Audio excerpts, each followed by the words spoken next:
All right, today we're going to step inside one of the most confusing minds you might ever come across. We're going to break down the playbook of a deeply self-absorbed person, from what really motivates them to the tactics they use to try and control everything and everyone around them. So let's kick things off with a feeling that might be a little too familiar for some of you.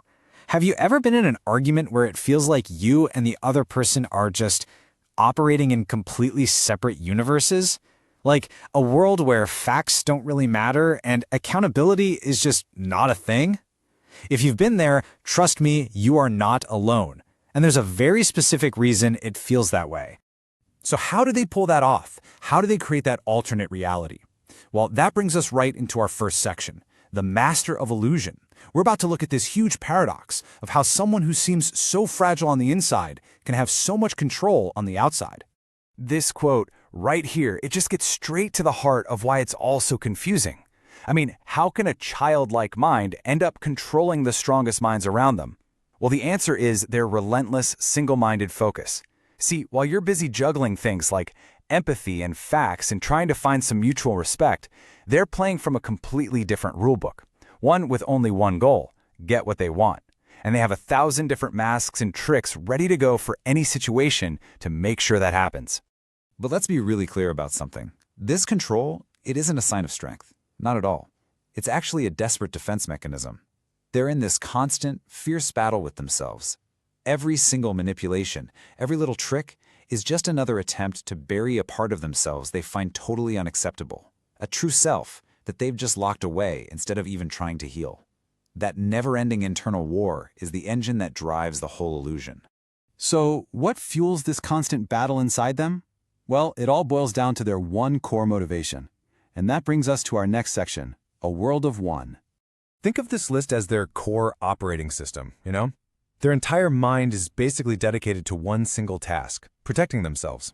And because of that, they're fundamentally blind to the feelings or the needs of anybody else.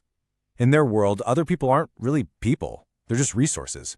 Your validation, your attention, your energy, it's all something to be plugged into and drained, with absolutely no thought of ever giving anything back. Okay, so if your entire world is built around protecting yourself at all costs, what happens to concepts like, the truth? Well, that's what we're going to dive into next, their own reality. Here's the thing. It's not that they just ignore our shared reality. They actively build their own. This narcissistic reality is like a bubble they live in, where they are always the hero or maybe the victim or even the judge, but they are never, ever the one to blame. They don't just bend the truth, they invent a brand new one and then believe in it with everything they've got. And this chart just shows the clash between those two worlds perfectly.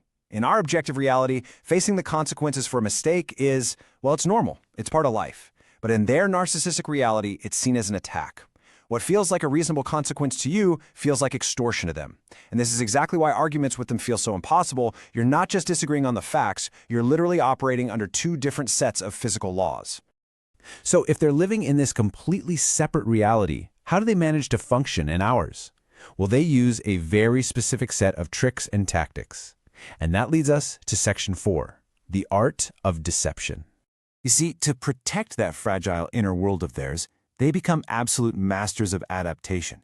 They're shapeshifters, constantly changing masks to be whatever a situation needs them to be.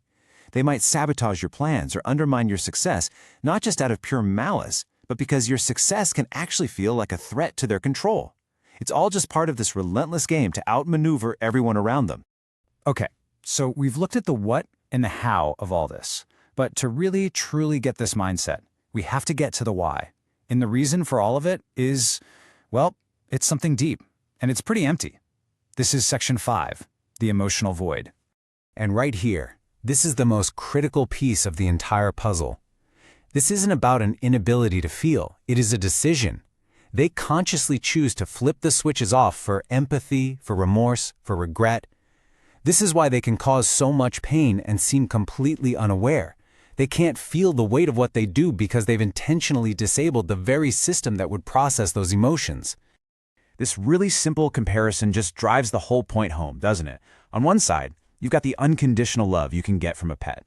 And on the other, the profound, draining, extreme difficulty of just trying to coexist with someone who has switched their own emotions off. It's such a stark contrast, and it reveals the fundamental emotional disconnect we've been talking about. And all of this leaves us with one final, crucial question.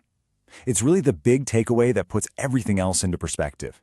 If someone is at a constant war with themselves, fighting every single day to bury who they really are, how on earth can they ever truly be at peace with you?